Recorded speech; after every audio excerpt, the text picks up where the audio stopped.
So, final question. We love to ask everyone a little bit about their background, their history. How did you first get into politics that got you here today? Yeah, so I had no prior experience in politics besides what the stuff that you learn in class. So I was a former athlete. In high school, I ran track, football player, basketball player. I went to North Carolina State on a football scholarship. I played in the CFL, and so after that, playing in the CFL and getting cut in 2015 from Saskatchewan, the Rough Riders. I actually came back to this community, started a health and wellness business.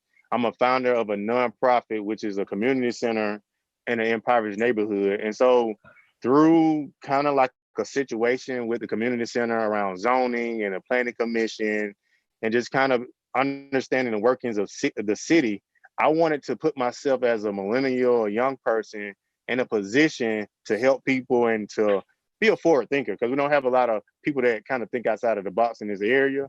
And so I kind of wanted to lead that, march and pioneer that path.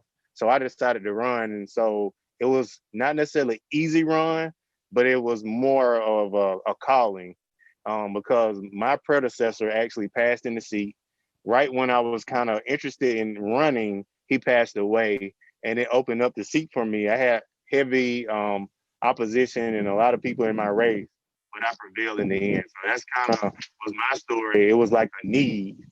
A lot of times, the people who have the influence don't want to run for anything, or they don't want to be in the spotlight. And those who don't have it usually want to be in the spotlight, right? And so it just so happened, and I said, "Hey, something has to be done. I don't know who's going to do it, but I guess I am, because I'm the only one that can." And so I kind of put my name out there. I kind of was vulnerable, because being in politics is vulnerable. People know all your business. So that's kind of my journey. It was almost like an accident, right? I wasn't 3 years old saying I wanted to be president. That wasn't Yeah. me.